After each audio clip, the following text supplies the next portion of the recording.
Chapter 3. Master Fushi swung his blade down at Tokara's head, its wavy edge poised to slice his skull in half like a melon.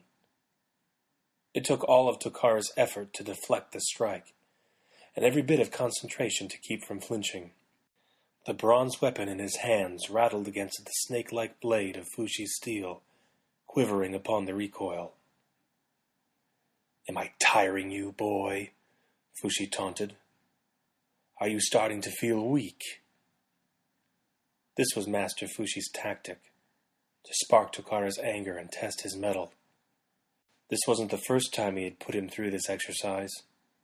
Defiantly, Tokara replied, "Samanik do not tire in the work of the gods." Master Fushi attacked again, taking aim at the tender scales of Tokara's neck. Tokara parried, returned force, was met again with his teacher's block. A smirk manifested on Fushi's face. Tokara watched as beads of sweat dripped down from his chin. The trapped air in the training chamber was overwhelmingly humid. Fushi shoved Tokara away and slunk back into the small space. Walls of stone entrapped them on all sides. Tokara tightened his grip on his sword. "Are you wavering in the path of the Samanik? Are you questioning yourself, doubting the gods?" Fushi presented his sword overhead. "I am loyal to Maura and to all the gods of Fanar," Tokara said. He was determined to prove this to Fushi one last time. Fushi charged across the marble floor, his bare feet slapping against the stone with each step. Tokara cut at his master's waist. Fushi's blade swept down to block. They flurried at one another, drew even, pulled apart. Tokara felt his muscles ache with exhaustion. He was panting, struggling to breathe, while Fushi seemed unfazed, calm. The forces of heat and fatigue assaulted Tokara, too. He didn't know how Fushi could endure for so long and so effortlessly. He knew Master Fushi was keenly aware of his weakness. He could read him like a book after all these years, and yet Tokara had never found a way to do the same to him. Fushi lowered his weapon, leaving himself vulnerable to attack. "Had enough yet?" Tokara's chin stiffened at the challenge. "Prove your worth," he thought. But a flash of light blinded him for a moment, a reflection from the skylight shimmering off of Fushi's sword. As he strained his eyes, he managed to see a glimpse of Fushi. He was lunging at him, the tip of his sword aimed at Tokara's chest. The godling was a blur. Tokara sidestepped, swung cleanly at his teacher's neck. Fushi had taught him that move. In mid-motion, Tokara realized that Fushi would escape. He vanished beneath the blade, kicked out Tokara's knees, and struck him with the pommel of his sword. Tokara crumbled to the floor. "You've given me so many reasons to doubt you, boy," Fushi said. "And not just what happened yesterday." Fushi combed his fingers through Tokara's midnight hair, making a fist. Tokara felt too weak to struggle. "My confidence in you has vanished," Fushi went on. "I even question if you are worthy enough to become a Samanik." Fushi had said that to him before. Tokara was certain he'd said the very same thing to almost every soldier he had ever trained. Only when he said it to Tokara, he truly meant it. "The worthy will pass many trials," Tokara recited. Fushi's grip tightened. Tokara gasped. "You've made it this far only because I've allowed it," Fushi scoffed. "Every day I wonder why I let you live. A pathetic wretch, born of impure bloodlines, raised by heretics no less." He dropped his hold of Tokara. "Maura may have been pleased to convert you, but I would sooner have made you a slave than a disciple." I've been a disciple for 14 years, Tokara argued, as if that would mean anything to Fushi. He saw his sword to his right and reached for it, anticipating the next attack. But there wasn't one. Instead, Fushi went and opened the door. A wisp of cool spring air entered the room from the hall of the temple. We're finished? Tokara thought. And somehow, after 14 years, you flinch at the order to kill a heretic? Fushi growled. He sheathed his blade, which appeared to slither into its scabbard. Tokara came up on one knee, Fushi's disappointment hanging like a weight around his neck. If he tried to look Fushi in the eyes, he knew what he would see. Fushi was standing in the doorway, looking down on him with arms folded. You are my greatest failure, Fushi said, bluntly. Even Porun was more of a success than you. Tokara recalled that Porun had died by tripping over his own feet and snapping his neck. Tokara bottled up his emotions, swallowing his sorrows.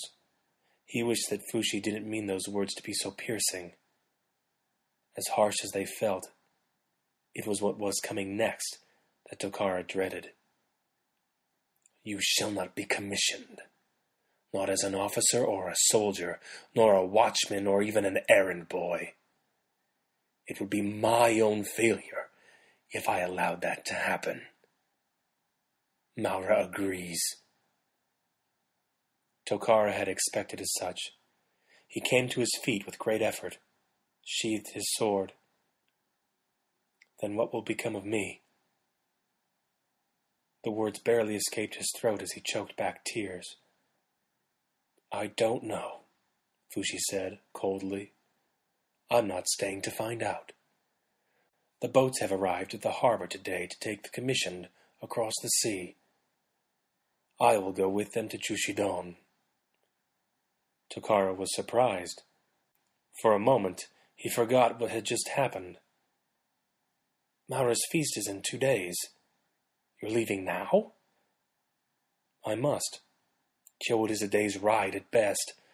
The Great Mother has requested my presence, and I shall not keep her waiting. My time here at Hikari and my service to Maura has drawn its course. Consider this my farewell. He straightened, appeared ready to leave, but paused. Try not to forget what I've taught you, boy. He left Tokara with those parting words, sour and heartless as when they had first met. Once he was gone, Tokara's eyes began to flow with tears. He was so overcome that he could no longer stand. He felt conflicted, torn in two. Though Fushi had tormented him and put him through many trials, the man had become like family to him. 14 years between them came to an abrupt end, and all at once, Tokara somehow felt both betrayed and relieved. He had grown strong since Fushi had taken him away from his family. He was tall now, a man's body where a scrawny whelp had once been. But no matter how strong or skilled he became, he was still Fenari, something Fushi would not allow him to forget. Were it not for that, perhaps Fushi would have thought more of him.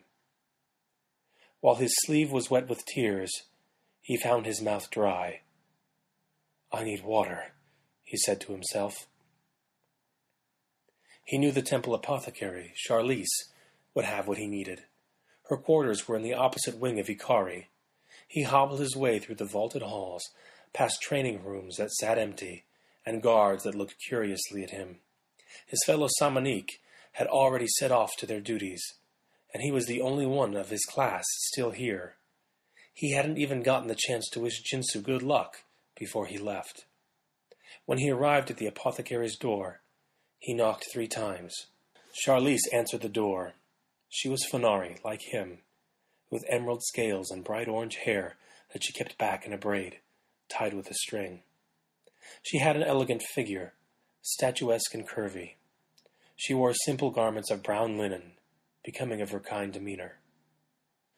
"What happened now?" she asked, upon seeing him at her door, drenched in sweat. "You look like you've been beaten." Tokara stepped past her and into the chamber. "I just need water," he said, not making too much out of the situation.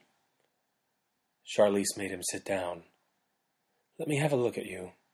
She examined him, holding his head with both hands, looking for cuts. "No stitches this time, lucky for you. I almost stuck the needle in you last time, you flinched so much." She fetched a nearby canteen and placed it in his hands. "Thank you." Tokara drank deeply, relaxing in the chair. The water was warm, but quenched his thirst nonetheless. "You think I'll be all right for the feast?" Charlize was perplexed. "You aren't leaving?" She planted her hands on her generous hips. Tokara shook his head. "Fushi won't let me." He took another drink. "You know how it is. Once he's made up his mind. I'd have better luck catching a Chogano by the tail." "I'm sorry to hear that," Charlize sympathized. "Did he say how long you'll have to wait?" "No," Tokara replied. "But it will be at least a year. I really don't care how long I have to wait. At this point, he just wanted to wallow in his misery. "If you rest tomorrow, you should be well enough for the feast," Charlize said. "Eat a large meal, go home, wash yourself off, and stay off of your feet." Tokara sighed. She wasn't going to feed his self-pity at all, but he realized that's why he had come to her instead of someone else. "All right." "I mean it," Charlize said, sternly. She even glared at him. "You might feel fine now, but tomorrow, that's when the hurt will come. You know that by now." "I know," Tokara replied. He looked down at his hands, rubbing the dry, blue scales of his knuckles. Even those were sore. "Everyone I know is gone for good. Off on their own adventures," he lamented. "Jinsu's already left for Kyowood, and he'll be on a boat to Jushidon before the feast begins. I don't know if I'll ever see him again." "He's probably afraid of the same thing. You'll have your opportunity, Tokara." "I just might," Tokara said. "Fushi's leaving too. I may never see him again either." Now he was happy to think of that, not conflicted as he had been before. "Maybe with him gone, I'll stand a chance." "He's leaving?" Charlize looked to be cataloging that fact somewhere in the back of her mind. Tokara found it odd she would care, but ultimately dismissed it. "He just told me so." "He won't even be here for the feast," Tokara explained. Charlize smiled. "Well, maybe you'll be honored this year. Did you think of that? Perhaps Maura kept you behind so he could choose you to sit beside him at the feast. You know Fushi would have protested to that." Tokara shook his head. "I doubt it. Maura honored Yejiro last year, and he's a far better soldier than I. And Yejiro didn't have Fushi for an instructor, did he?" "No, he didn't." "What would you wish for if you were honored?" she asked. "If you were the one chosen." The honored guest at the feast was always given one wish from Maura, anything they desired. Every year it seemed that Tokara thought to wish for something different. Some years he didn't think to wish for anything, because he knew he wouldn't be chosen. Charlize laughed, and Tokara realized his thoughts had drifted. "Be careful," she said. "You only get one wish." He knew what he wanted this year, if he could have it. I guess I would ask to be commissioned to Maura's service." "You want an adventure?" Just to serve, that's all. Nothing spectacular. Even an errand boy. Fushi's words from earlier flashed back to him. Even that would be more of an adventure than the way things are now. I think it's noble of you. At any rate, Tokara sighed, open-ended. He downed the rest of the canteen, and Charlize filled it for him again. Thank you for the water, he said, rising to his feet. You're welcome. I'll pray you receive your wish.